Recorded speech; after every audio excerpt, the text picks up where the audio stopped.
So good morning everyone. My presentation would be about climate review. So kung ano yung mga nangyari sa mga nakalipas na buwan. Especially kung ano yung nangyari noong August hanggang September 26, 2022.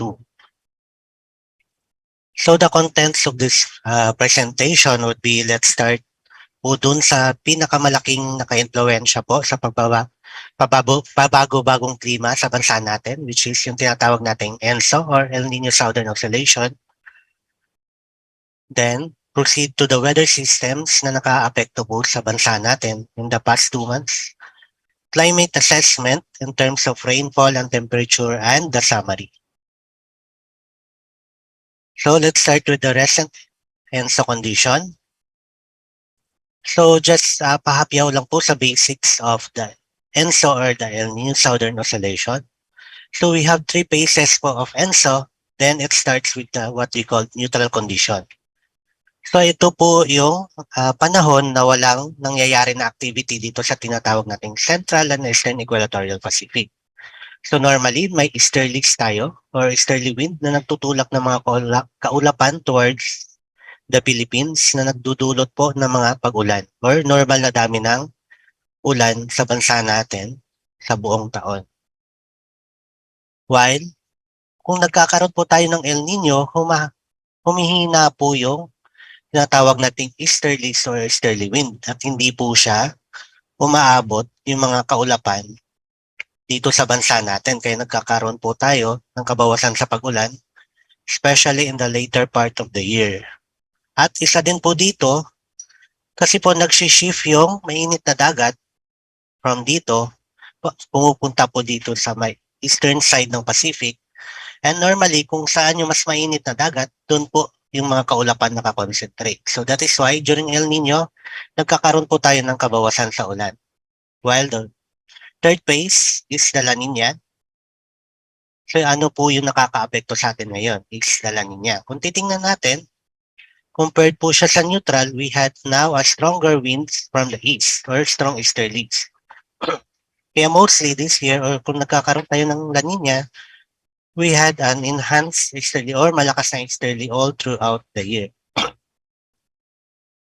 So tinutulak po niya yung mas maraming kaulapan towards the Philippines, and mapapansin po din natin na yung compared sa neutral condition, mas lumalawak po yung mainit na dagat towards the Philippines. At ito po yung nagiging dahilan kung bakit mas dumarami yung bagyo, mas dumarami yung mga clouds, mas lumalakas yung mga ulan dulot ng weather systems natin. Dahil aside from the effects of the easterly wind, we had also the effects of a warmer ocean na nakakaapekto sa Philippines. So as discussed, nalaman po natin na malaki po yung influensya ng sea surface temperature o yung pagbabago or location ng init ng dagat sa atmosphere natin sa mga kaulapan. So kanina, as I have said, kung saan yung mas mainit na dagat, andun din nakakonsentrate yung mas marami kaulapan. So when we are monitoring the ENSO or the El Niño Southern Oscillation phases, we are monitoring 2 indicators. First po yung tinatawag nating sea surface temperature anomaly. So gaano nakainit or kalamig yung dagat, especially dito sa Central and Eastern Equatorial Pacific. While the other indicators, what we call the SOI or the Southern Oscillation Index, which is a difference between the pressure in Tahiti, which is in the Pacific Island, and Darwin. So dahil yung area na po ito, which includes Nino 3.4 and this area, is ito po yung mas malaki yung influensya sa weather system natin compared to the other areas of ENSO or yung other side po ng Pacific Ocean. So with this, pinapakita po sa mga graphs na nasa right side yung mga indicator, how the indicators behave. So let's start with the SSTA or sea surface temperature anomaly. How does it behave from August 2020 to August 2022? So kung makikita natin, since August 2020, meron na pong paglamig ng temperatura ng dagat. So, as we had recall, we can call that posibleng magka El Nino or La Nina if kung El Nino tataas ng positive 0.5 or more for the next 3 to 6 months yung temperatura ng dagat. While kung La Nina naman, is bababa po siya from the normal ng negative 0.5 or less from 3 to 6 months. So kung sa nakikita po natin sa SSTA, mas mababa po siya. So starting po noong August 2020, bumaba po siya ng hanggang negative 1.5 degrees Celsius anomaly from the normal. Then bumalik sa neutral and then we had this another dip of the La Nina event natin, which happens starting August 2021 hanggang ngayon, so September. So in average, sa ngayon po is nasa negative 0.9 degrees Celsius anomaly pa din tayo, which is negative 0.4 degrees lower than the normal. Then aside from the SSTA, we had what we call the Southern Oscillation Index. It is the difference of pressure. So kung makikita natin, may threshold tayo dito na positive. Kung La Nina daw is dapat nagkakaroon ng positive anomaly, which is 7 HPA. While kung nagkakaroon naman po ng El Nino is negative 7 HPA yung ibababa ng pressure. So as we can see, the SST or yung temperatura ng dagat ay may inversely proportional relationship po dito sa pressure natin. Means, kung lumalamig or umiinit ang dagat, it depends kung saan po nakakoncentrate yung mga kaulapan. So kung titingnan natin, kasi lumalamig yung dagat dun sa may Central and Eastern Equatorial Pacific, lumalayo po dun yung mga kaulapan. Kaya nagdudulot po siya ng high pressure. While kung El Nino naman, so kabaliktaran, dahil mas umiinit yung dagat sa may Central and Eastern Equatorial Pacific, bumababa po yung pressure o nagkakaroon ng mga LPAs doon sa area na yon kasi doon naman nakakoncentrate yung kaulapan. So, dapat to sustain yung tinatawag nating El Nino or La Nina event, dapat may inversely proportional relationship. Kung ano yung nangyayari sa dagat, then it greatly affects po yung atmosphere. So that is why, dahil na-satisfy po itong thresholds na to, nagkaroon po tayo ng medyo mahabang La Nina as of this moment.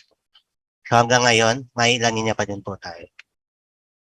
So with this, the ENSO alert system status still on La Nina advisory. So recently, we had issued La Nina Advisory number 12 on September 6, 2022. So doon po nakalagay na yung La Nina natin ngayon ay posible pang patuloy hanggang January-February of 2023 or DJF season with a 60% chance. And babalik daw po tayo sa ENSO neutral starting March onwards po. So nakalagay din po dito na during La Nina, an increased likelihood of having above normal rainfall condition is possible that may cause floods and landslides, especially dun sa mga low-lying areas po. So that's, ito po sa right side is just a simplified version of the advisory. So weather systems that affected the country from August to September 26, 2022. So let's start with the localized thunderstorm. So tinatawag po siyang localized kasi it could be isang munisipyo lang or ilang munisipyo lang yung naapektuhan kung nagkakaroon ng thunderstorm. Then the easterlies, which is prevalent wind pattern during La Nina, range of high pressure area, intertropical convergence zone that fluctuates from Mindanao to Luzon, then balik sa Mindanao po ulit. Low pressure systems, southwest monsoon, which is a typical wind system during the June, sa panahon ng tag-ulan natin. Then, 6 na tropical cyclone. So, 6 na tropical cyclone yung pumasok sa PAR in August and September. So, for August, we had a landfalling tropical cyclone, which is severe tropical storm, Florita, na naka-apekto sa atin from August 21 to 24. Then, andito naman si Gardo at si Henry na pumasok po sa PAR pero hindi naman nag-landfall but affects or enhance sa southwest monsoon. For September, wala po. May 3 din po tayo but etong unang dalawa, si Inday saka si Josie, did enter the PAR but did not affect the country or hindi po siya nagdulot ng significant effect sa bansa natin. While the last one would be Super Typhoon Carding, which made landfall also in the central part of Luzon from September 22 to 26. So just a brief analysis po on the effects of this tropical cyclone.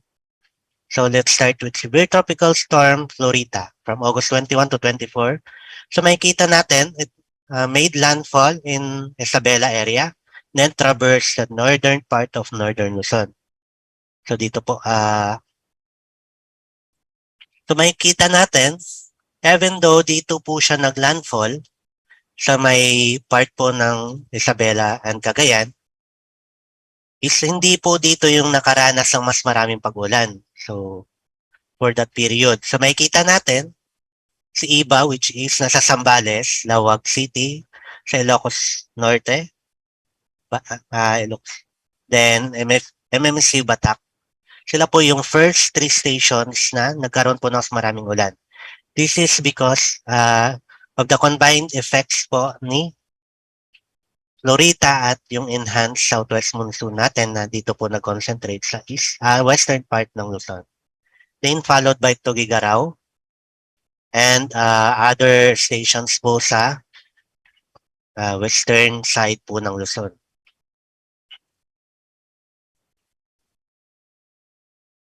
Then the effects of Florita based on the NDRRMC situational report number 10. So yung mostly na-affected daw niya is most parts of Luzon, from which naapektuhan daw po ang 131,235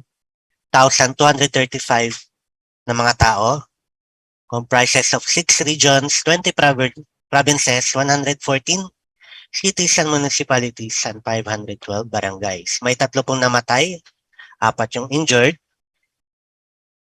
So related incidents daw po ay nakaregister sila ng 118 in regions in most parts of Luzon. And mostly, these are flooded areas and may portion din po na landslide.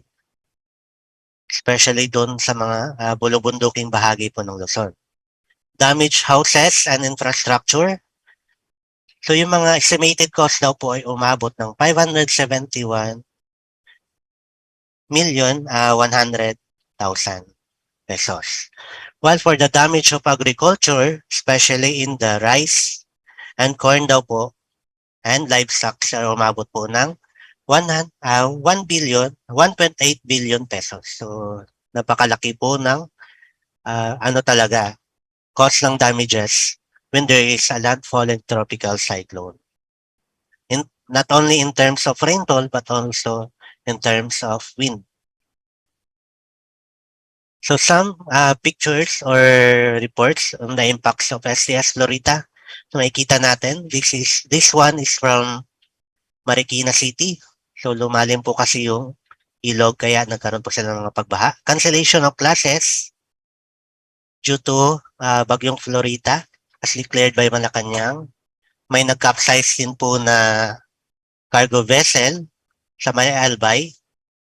Pero nasagip naman po yung 8 pasahero. Then the last one, collapsed bridge in Ilocos Norte. Dahil sa malakas na tubig, dulot ng maraming ulan.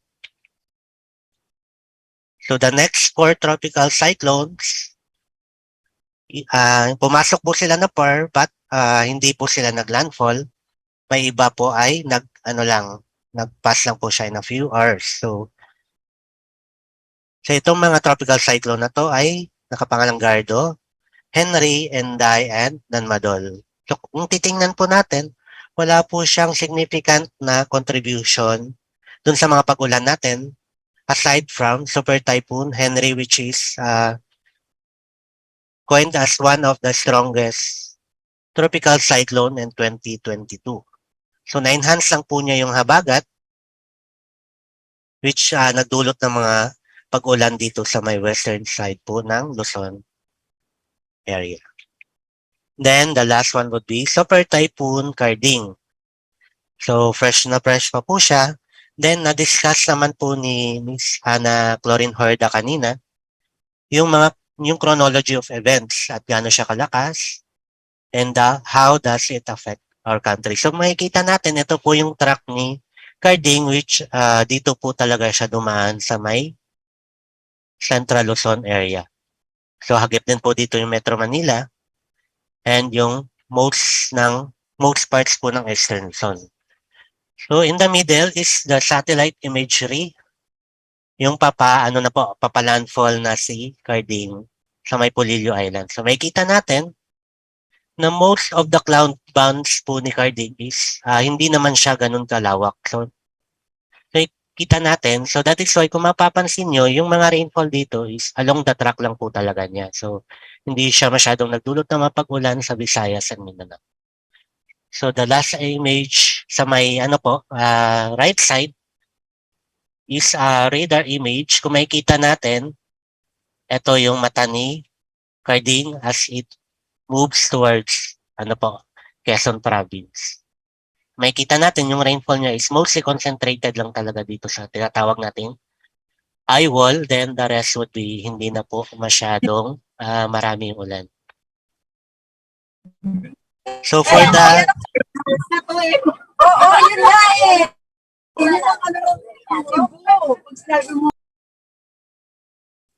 So kung titingnan po natin based sa comparisons po ng rainfall sa mga station, so ang pinaka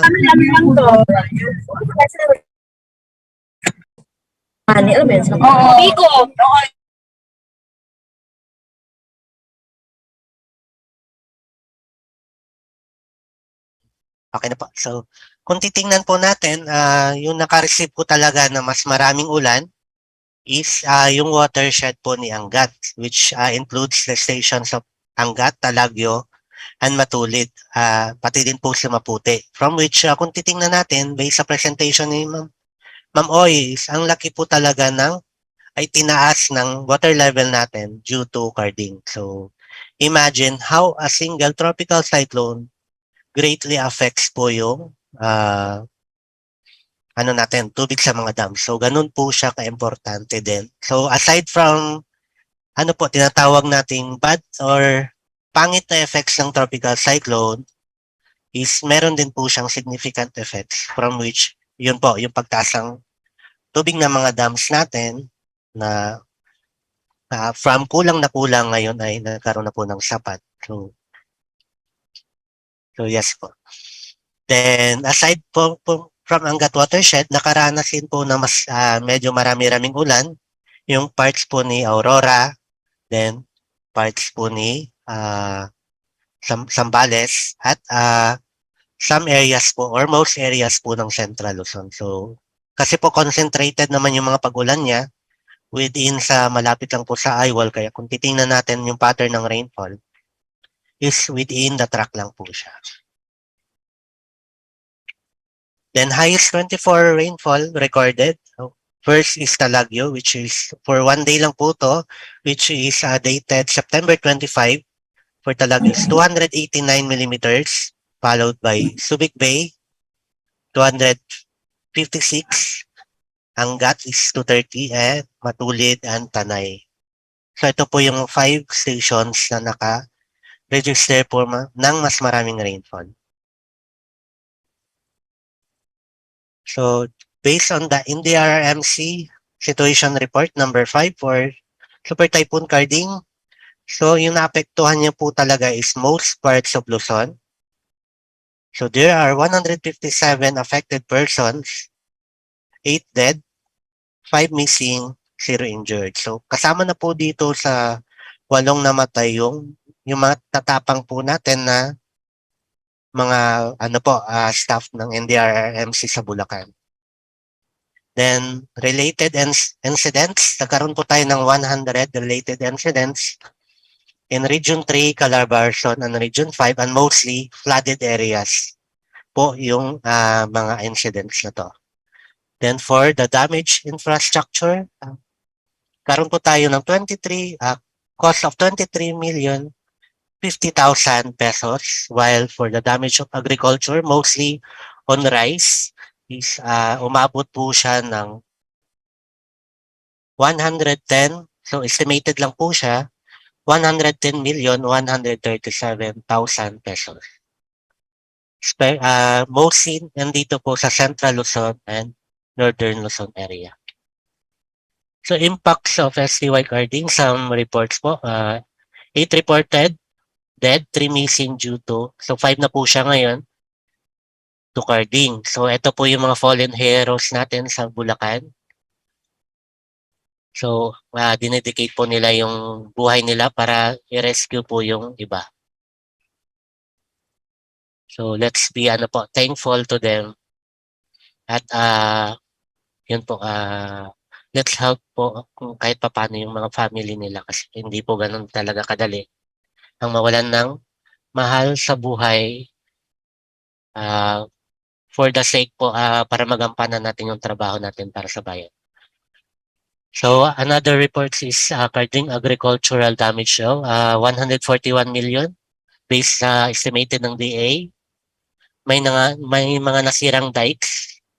Then po at tingnan natin, marami din po siya mga pinadapang mga palayan along the track. Then sa bayan po ng San Miguel, sinasabi po dito na worst flooding they have seen daw po. So pinakamalalang pagbaha sa buhay na naranasan daw nila. So some impacts of STI carding based on the aerial survey po. Credits po dito sa Kapit Bisig PH. Nakuha ko lang po yung image sa Facebook.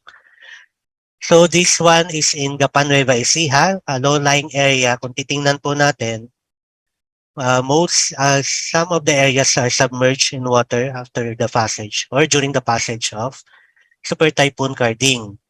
So this one is Dingalan Aurora, kung saan pangalawang landfall po si Carding, and the last one would be San Miguel, Bulacan. Malapit po siya sa Candaba Swamp, which is a low-lying area. Kung titingnan natin, most areas po sa San Miguel, Bulacan ay lubog sa baha. So let's go on to the climate assessment. How those weather system o yung mga dala nilang pag-ulan apekto naman sa dami ng ulan natin for August and September. So let's understand our rainfall maps. Let's start with the way below normal or kulay pula. So kung sinasabi nating way below normal, nagkakaroon po tayo ng kabawasan ng ulan from 60% to 100%. Well, kung yellow, nagkakaroon po tayo ng kabawasan ng ulan from 20 to 60%. While kung green naman or near normal, wala po tayong kabawasan sa ulan. While the above normal there is an increase of 20% or more for the particular month, which possible na magdulot ng mga pagbaha at landslide in some areas. So assessment for August, kung titingnan po natin, for the month of August daw, is most of the areas or most parts po ng bansa natin comprises of 69 provinces is nakaranas daw po ng near normal to above normal rainfall, especially on the eastern part po ng bansa natin. While 14 provinces naman daw po yung nakaranas ng below normal. So bakit po ba mas naging yellow dito? May southwest monsoon naman po tayo. So napag-alaman po natin na or one of the pre-indication po ng La Nina is hindi po masyadong malakas si southwest monsoon natin. And normally, kung titingnan natin yung normal rainfall for August, dito sa may western side natin is more than 500 millimeters. So, mas marami po talaga. While on the actual observed for August 2022, hindi po lahat ng areas dito na nakaranas po ng greater than 500 millimeter of rainfall. So, in turn, pati din po sa may southern part ng Mindanao. Then, yung eastern part naman po ng Luzon, in this particular month is hindi naman po siya masyadong maraming pag-ulan sa normal. Then, while compared to the observed is mas bluer or mas maraming ulan yung naranasan natin. So, that is why sa percent normal po natin, ganito po yung itsura ng map natin for August 2022. But it doesn't mean na kahit yellow yan is konti lang yung mga pag-ulan na naranasan within this area ng Luzon. So in summary lang po, ito yung mga provinces and yung percent normal po nila.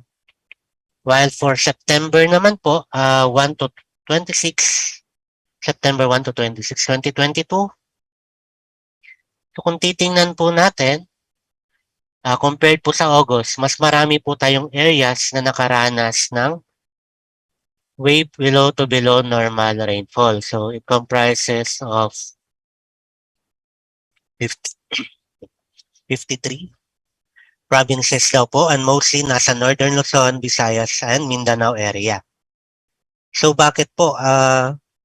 For September, hindi na po masyadong naging active yung southwest monsoon natin. So meron po siya but it did not contribute much to the rainfall, especially in the western side of Luzon, Visayas, and parts of Mindanao. So kung titingnan natin, comparing the normal rainfall to the actual observed is mas hindi po masyadong maraming ulan na yung natanggap in this area, in this portion. So kikita natin.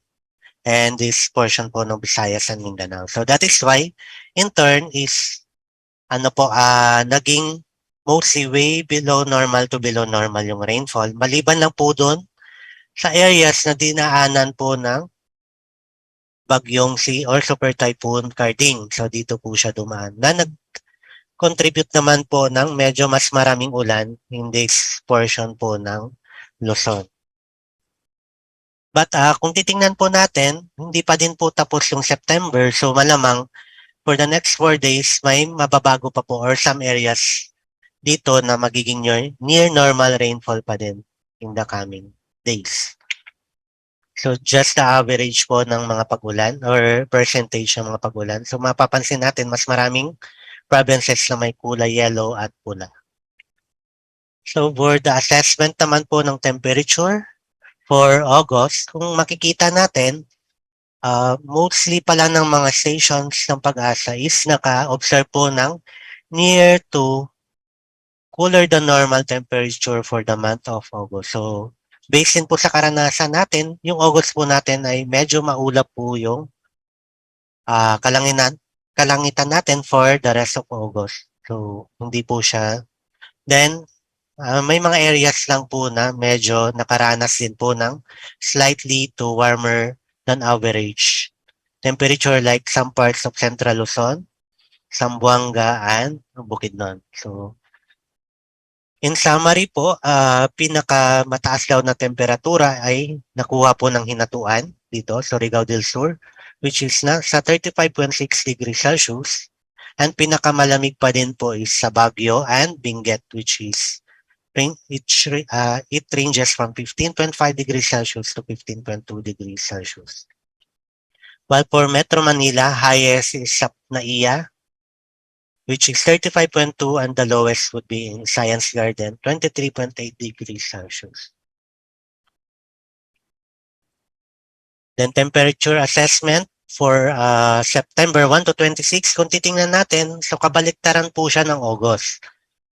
So mas maraming areas na po ang nakaranas po ng near to warmer than normal temperature anomaly. So kung titingnan natin, most areas in Luzon and Mindanao and Visayas is nagkaroon po ng near to warmer than average daw po na normal temperature aside from itong part po ng Mimaropa and Zambales. So which means naging mas mainit po yung September natin compared sa August.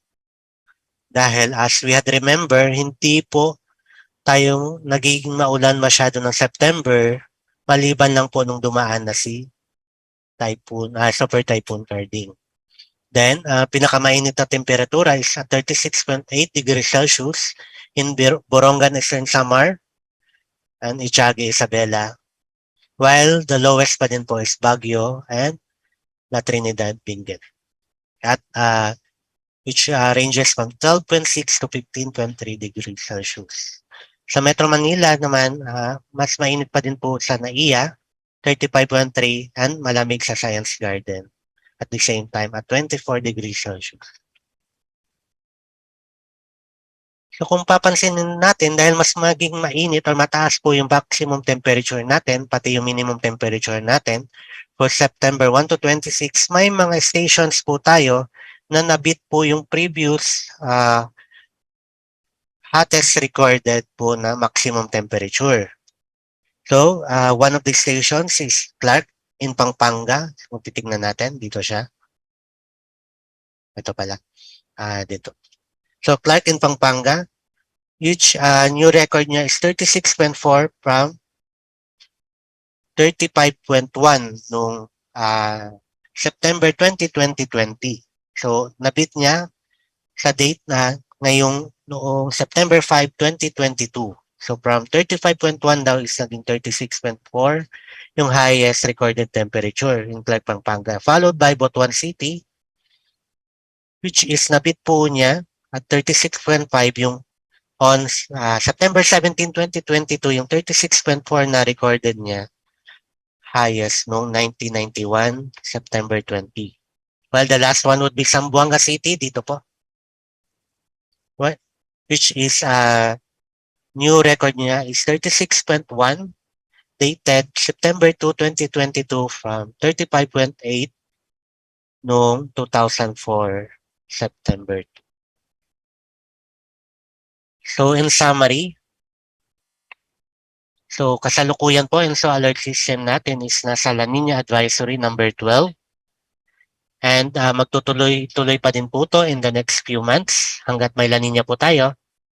So in summary, sa rainfall, in terms of rainfall, sa August is generally near to above normal rainfall conditions were observed in most parts of the country. However, below normal rainfall condition was experienced in Benguet, Pangasinan, most parts of Central Luzon, Iloilo, and Southern Mindanao. Temperature near to colder than average were experienced in most parts of the country except in some areas in Central Luzon, Zamboanga, and Bukidnon. Well, in September 1 to 26, generally way below to below normal rainfall conditions were observed in most parts of the country except doon sa mga areas na daanan po ng bagyong Carding na nagkaroon po ng near to above normal rainfall. For temperature, near to warmer than average surface temperature were felt in most parts of the country except for some areas in Mimaropa, Bataan, and Bataan were slightly cooler than average surface temperature were experienced. And lastly, let's not forget yung pinakamalaking role po ng Sierra Madre, especially kung may dumadaan po na tropical cyclone or malalakas na bagyo dito po sa Luzon. So, masyadong special po ang Luzon kasi meron po tayong Sierra Madre na mountain range na sumasalag po or nagpapahina po sa mga bagyo habang lumalapit po siya sa mainland Luzon. So, with this, let's help save Sierra Madre. So, this week po, pinagdiriwang natin yung Save Sierra Madre Day. So, I'm not sure, it's on Monday po ata. So, let's not forget that when we care for the environment, we are saving not only ourselves, but the people. So, maraming salamat po. Let's keep safe always. Maraming salamat po for that very informative presentation, Sir Juni, on the rainfall and Salamat din, temperature Vice. assessments, and including po yung ating impacts and situational reports on the tropical cyclones which affected the country from August to September 26. Before we proceed po to our next presentation, I would like to acknowledge the presence of our Deputy Administrator, Pag-asa Deputy Administrator, Dr. Nathaniel Servando, and our colleagues from ABS-CBN News, PBGEA, Action Against Hunger, AMIA, National Tobacco Administration, NBI, PhilRice, and Tadeco Banana Plantation. Again, welcome po to the 152nd Climate Forum. To proceed po to our next presentation, may I call on Ms. Remedios Shervo, Senior Weather Specialist of CAD, to give us the subseasonal to seasonal forecast. Ma'am Remy, the floor is yours po. Thank you, Miss Val. Magandang umaga po sa ating lahat. Share ko lang yung screen ko, ha?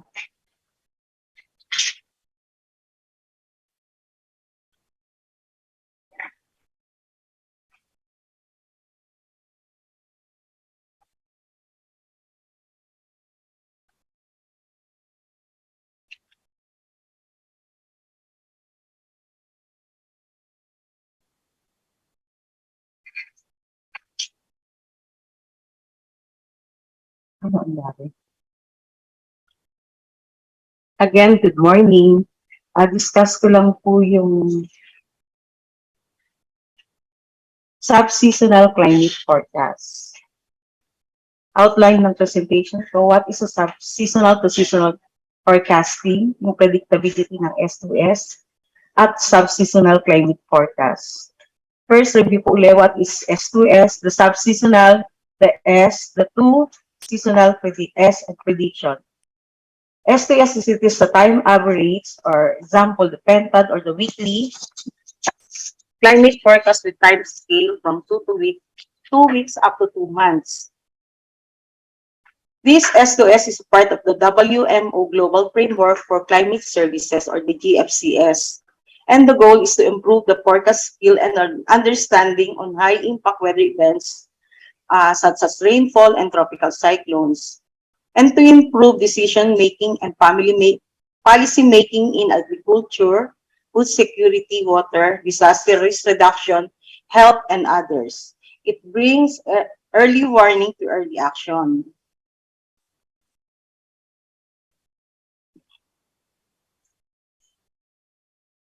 For this subseasonal prediction contribute to fill the gap between weather and seasonal time scale. Makikita nyo dito sa screen, ito yung forecast lead time natin sa days. For the weather prediction, 1 to up to 14 days, meron tayong weather prediction.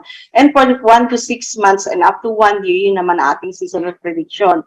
And for to fill the gap nga, itong subseasonal prediction, meron tayong forecast na 2 weeks to up to 2 months. For the main sources of S2S predictability, andyan yung the MJ or the Madden-Julian Oscillation, the ocean land ice surface condition, including the El Nino Southern Oscillation, the soil moisture, and the snow cover. Ito pong ENSO ay matatakel sa mga susunod na presentation at saka dun sa previous pa. Then, the stratosphere and troposphere interaction. Over the maritime continent, both the MJO and ENSO are important sources of S2S skill. Dito sa mapa, yung maritime continent is a term commonly used by meteorologists, climatologists, and oceanographers to describe the region between the Indian and Pacific Ocean. Ito nga po yun.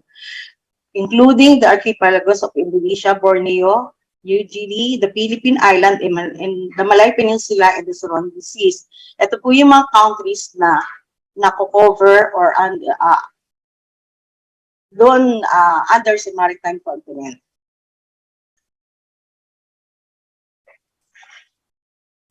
And what is MJ or the Madden-Julian Oscillation? Kanyo dito sa video. It is an eastward moving disturbance of clouds na po, winds, rainfalls, and pressures that circles tropical areas of the globe in 30 to 60 days. Ayan siya, meron siyang mga convective activities kung saan siya dumaan. And why is MJO important? It can enhance or suppress the rainfall in the equatorial area, including the Philippines. And it also acts as modulator of tropical cyclone activity in the country. Nga po palang video na to is adapted from BOM. For the MJO location and strength, makikita natin dito, ito sa bandang kanan, ito yung MJO phase diagram na na-observe for the past 40 days from August 17 to September 25, 2022. Dito sa graph na to, this graph show the strength and progression of the MJO through 8 different areas along the equator around the globe. Area 3 is in northeast of Australia, 4 and 5 are to the north. Yun nga yung sa maritime continent where kasama yung Philippines, and 6 is to the northeast. Kung itong mga blue line na to, ito yung for September, sa blue line, dito yung dumaan yung sa MJO, at yun namang green line, yung sa 4 August. At yung red line is for July. Hindi nakita yung red line. Kung makikita natin, following eastward propagation of a MJO signal starting in late August and continuing early in September, yung RMMM index has remained inside the unit circle as any remnant MJO weekend and anomalous tropical rainfall has become mostly stationary. Yun daw, when the index is within the center, dito po sa center na to, the center circle, the MJO is considered weak. And ito nga, the recent modern Julian oscillation signal remains weak during the past week, during the period August 17 to September 25, 2022. Para mas ma-imagine nyo kanina yung mga binigay na sa MJO index, dito sa figure na to, yung mga precipitation anomalies. Ito yung difference from average rainfall for all MJO events from 1979 to 2012 para sa May to September.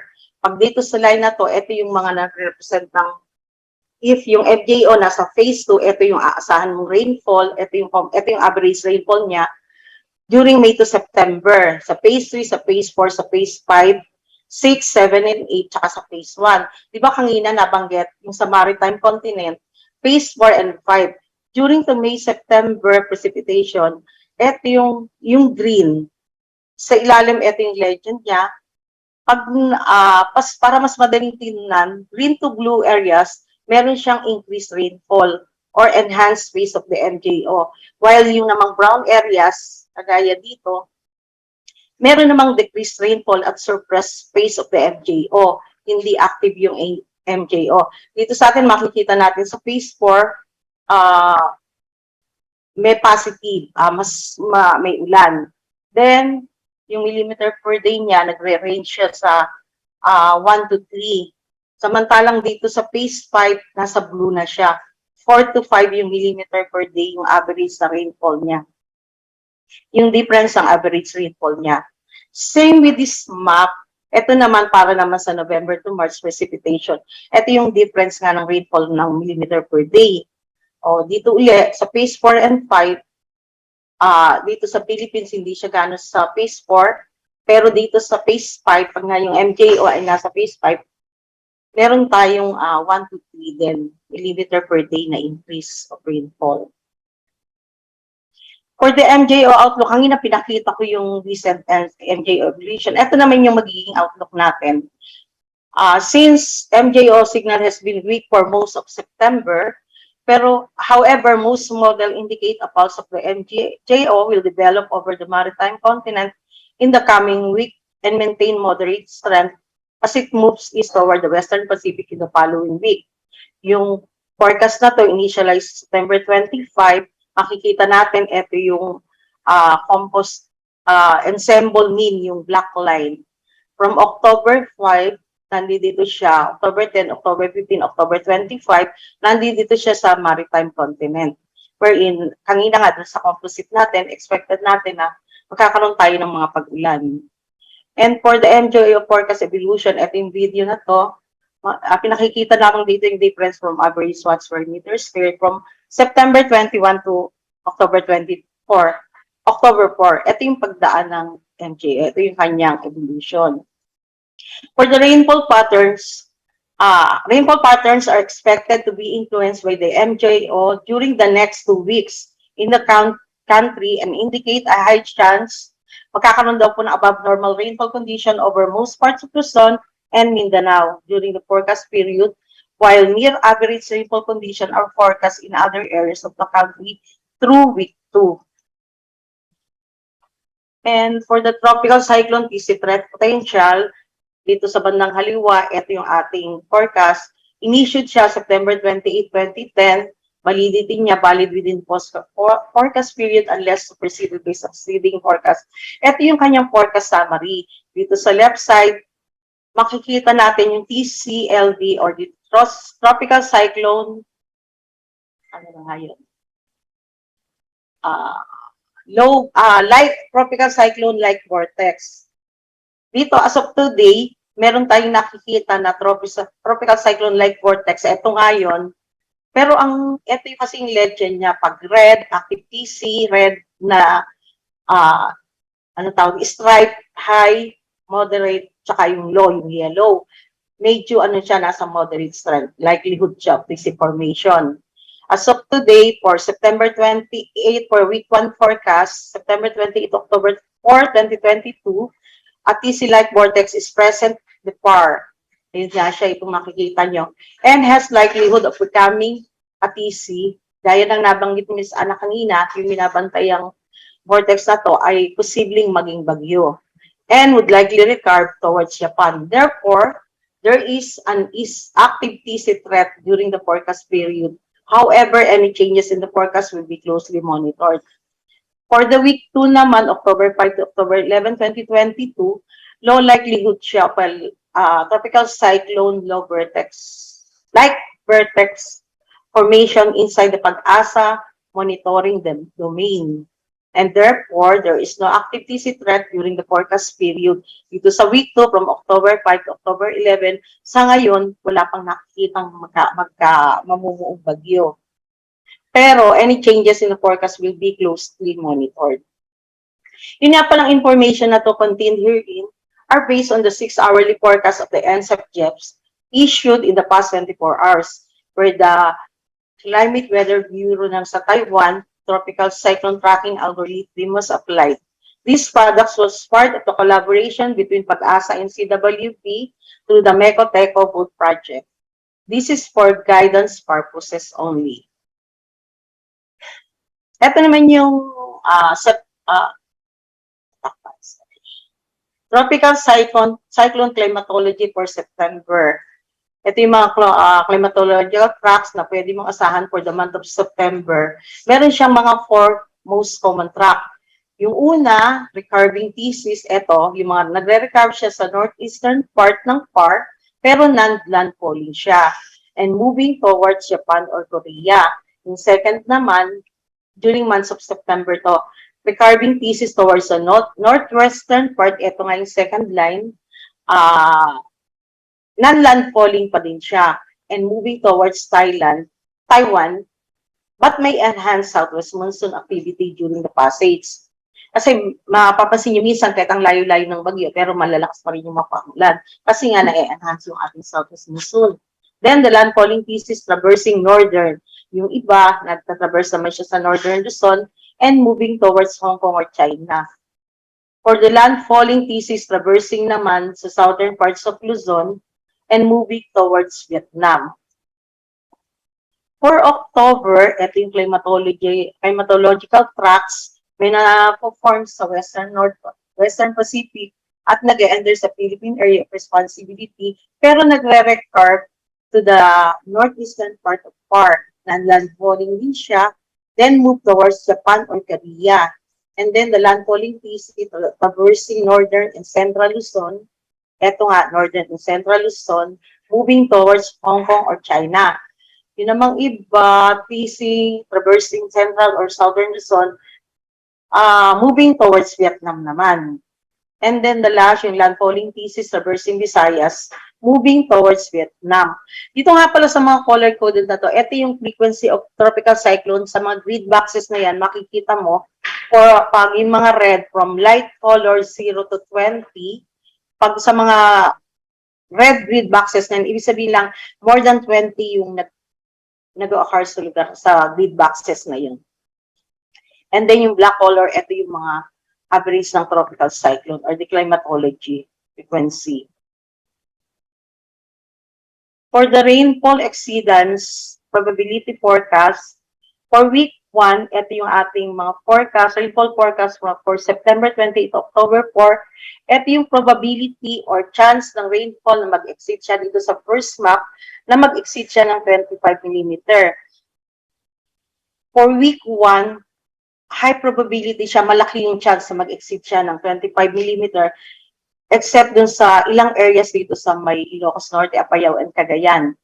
To exceed naman 50 mm, malaki din yung chance siya mag-exceed. Magkaroon tayo ng more than 50 mm rainfall for September 28 to October 4, except dun nga sa mga lugar dito sa may part ng Northern Luzon, kagaya ng Ilocos Norte, Apayao, dito sa mga white areas at saka sa green areas. Kasi yung ating legend, pag makakita ka ng red, yun yung from yellow to red, yun yung high probability, at from white to green, low probability siya. Kagaya nito, low probability siya to exceed 100 mm in most part of the country kasi yung legend niya, lahat ay kulay green. Maliit yung chance na yung rainfall niya ay mag-exceed sa 100 mm. And for the rainfall exceedance for week 2, October 5 to 11, again, sa week 2, for 25 mm, malaki yung chance niya, except yung sa mga ilang parts dito sa Ilocos Norte at saka sa some areas in Central Luzon and Southern Luzon. For 50 mm, high probability rin yung chance niya na mag-exceed ng 50 mm in most part of dito nga sa Visayas, sa Mindanao, kasama yung Catanduanes, pero less probability siya in most part of dito sa Luzon, tsaka sa rest of the country. For the 100 mm exceedance, yung chance siya mag-exceed sa 100, low probability siya. Kung yung mga present ko kayo na, kung gusto nyo, lahat po ito ay available sa ating website. Punta lang po kayo sa bagongpag-asa.voc.ph. Under tropical cyclone, ito yung PC threat potential forecast. Ito nga yung information na makikita nyo pag clinic nyo yan. At sa ating namang subseasonal, under ng climate, may subseasonal, climate prediction, then subseasonal, at ito nga yung info. Yun lamang po at maraming salamat. Back to you, Ms. Val. Yes, maraming